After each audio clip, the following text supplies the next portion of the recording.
House of Representatives has urged the federal and state government to prepare for impending flood disasters.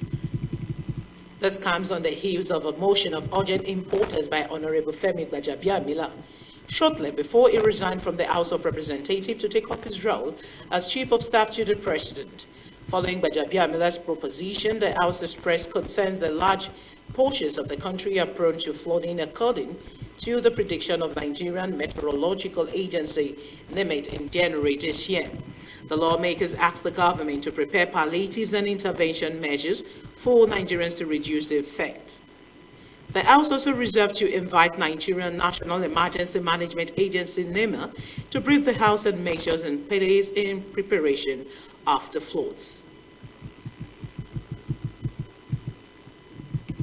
The House resolves to invite the Director General of the National Emergency Management Agency, NEMA, and other agencies of the federal government of Nigeria to brief the House of Representatives on the measures in place to mitigate flood disasters and manage the socio-economic impact on the citizens resident in the flood-prone areas.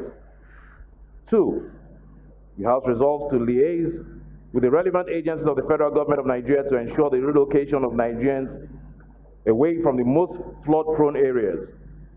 3, the House is to ensure the federal government of Nigeria stockpiles sufficient quantities of temporary shelter materials, food and nutritional items, and medicines to support people in flood-prone areas.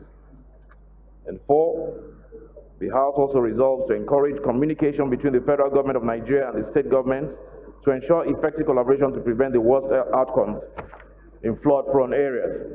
Cognizance of the need to put in place measures to protect the rights of citizens and prioritize the provision of palliatives to mitigate the challenges that have arisen from fuel subsidy removal and ensure a more sustainable, inclusive economic framework for the benefit of Nigerians.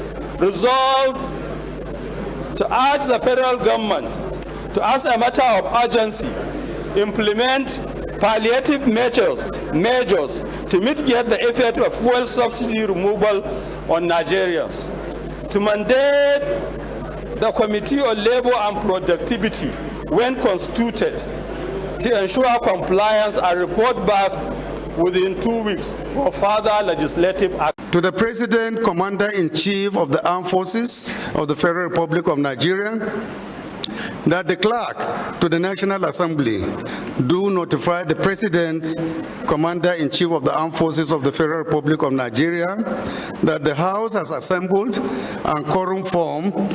The Honorable Abbas Tajuddin of Zaria Federal Constituency of Kaduna State has been elected the Speaker of the House of Representatives. That the clerk to the National Assembly do notify the President, Commander-in-Chief of the Armed Forces of the Federal Republic of Nigeria that the presidential candidate of the People's Democratic Party, PDP, Atiku Abubakar, has presented a statistician as witness to the presidential election petition court seated in Abuja. The supposed witness, Samuel Oduto, who stays in Kaduna, said he worked in PDP's election situation room during the 25th February presidential election with a team of other statisticians. On the 11th of June, the witness deposed to a statement on oath which he came to court to adopt as his evidence on the matter. Counsel to PDP, INEC, Tinubu, and APC agreed that the witness will only be examined in chief and the cross-examinations will be on Thursday. The presiding judge, Justice Harun Osamani, adjourned the hearing to 15th of June.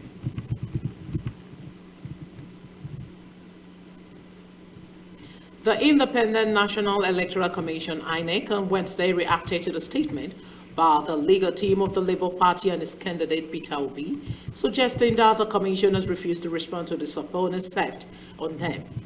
The Labour Party and Obi, in a petition marked CAPEC 03-2023, are challenging the outcome of the presidential election wherein Bola Tinubu of the All Progressive Congress was declared elected president by INEC. During the proceedings, the petitioner had previously stated that the Electoral Commission had denied them access to some sensitive documents which are germane to their pleadings. While moving to the motion for adjournment of the hearing on Wednesday afternoon, counsel for the petitioners, Levi Uzoku's SAN, again complained to the Presidential Election Petition Court that despite their effort made to assess document under the commission, INEC has consistently refused the subpoena to produce document. Displeased with the statement that implied that the client was uncooperative, counsel for INEC, Kemi Pinheiro, SAN, who conducted Wednesday proceedings on behalf of the electoral body, countered the assertion. He accused the petitioners of constantly blaming them for withholding document from them and urged them to desist from the habit. The immediate past governor of Rivers State, Nyesom Wike, say all members of the G5 supported the emergence of Godswill Akpabio and Tajuddin Abbas as the Senate President and Speaker of the House of Representatives. At a media briefing in Port Harcourt on Wednesday, the former Rivers governor said the election of Akpabio from the South-South as the President of the Senate is a clear testimony that Nigerians are interested in the unity of the country. Wike stated that by the result, President Bola Tinubu was equally proving that he will not allow the country to be polarized. Describing Akpabio as qualified and experienced, he argued that the Senate President would not lead a rubber-stamp assembly. According to him, his interest was not about a political party, but the nation, therefore, his party. The PDP cannot query him for his stance. Wike advised Akpabio and Abbas not to fail Nigerians by being rubber-stamped, but also added that they should not fight with the president.